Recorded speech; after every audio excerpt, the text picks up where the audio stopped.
करेगा, पुली कैसे मूव करता है ऊपर नीचे, ब्लॉक कैसे आ सकता है ऊपर नीचे, और कोई तो कॉन्सेप्ट ही नहीं है। तो यहाँ पे देखेंगे कि अगर पुली मूव करेगा तो किस टाइप का क्वेश्चन डिजाइन होगा, कैसे हम सोचेंगे। ध्यान से देखो, कहोगे सर लेंथ ऑफ स्ट्रिंग मैं कैसे सोचूं सर, इसमें कैसे सोचा जा सकता है। अगर ध्यान से देखो तो स्ट्रिंग का लेंथ तो कांस्टेंट ही रहेगा।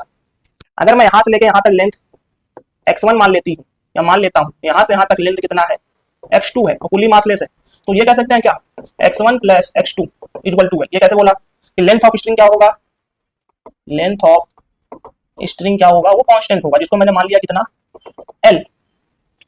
अब पुली भी मूव कर रहा है, ब्लॉक भी मूव कर रहा है, तो देखो कहोगे अगर रियलिटी में ए जो ए ब्लॉक है उसका स्पीड किस पे डिपेंड करता है, इसके लेंथ पे, ये कितना तेजी से घट रहा है कितना तेजी से बढ़ रहा है, वही तो स्पीड ऑफ ए है, क्योंकि the rate of change of distance तो क्या होता है स्पीड होता है। तो मान लिया कि अगर तो x1 में चेंज हुआ उससे क्या आया v आया, जो x2 में चेंज हुआ उससे क्या आया v भी आया, लेकिन पुली भी चल रहा है। तो देखो ध्यान से, तो मैंने ऐसे लिखा dx by dt plus dx2, इसको डिफरेंशिएट कर दिया, इधर कांस्टेंट का डिफरेंशिएशन 0। रियलिटी में ये है क्या, कहोगे ये क्या है, velocity of a with respect to pulley है, और ये क्या है, किसकी वेलोसिटी है, ये है velocity of b with respect to पुली।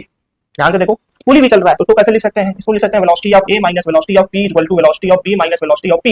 ये दोनों एक साइड आ जाएगा, इसको इधर लेके जा और इसको तो रबड़ हुआ क्या, velocity of a with respect to velocity of a with respect to pulley और velocity of,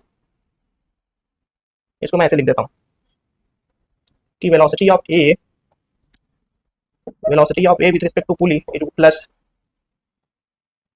velocity of b with respect to pulley equal to 0। तो velocity of a with respect to pulley equal to minus time velocity of b with respect to pulley. इसको कैसे लिख सकता हूं, velocity of a minus velocity of p equal to minus velocity of b minus velocity of p। इसकी value कितनी आ जाएगी, देखो ध्यान से, तो velocity of a minus velocity of p equal to minus time velocity of b minus velocity of p। ये minus आगे प्लस कर देगा, तो इधर चला जाएगा और इधर चला जाएगा, इधर आया तो प्लस हो जाएगा, इधर गया तो प्लस हो जाएगा, तो हो गया कितना 2vp equal to va plus vb। तो vp कितना हो गया va प्लस vb बाई 2। ये फार्मूला आया अगर मैं पुली मूव कर रहा है तो, अगर कोई भी पुली मूव कर रहा है तो वेलोसिटी ऑफ पुली कितना हो जाएगा, velocity of a plus velocity of b divide by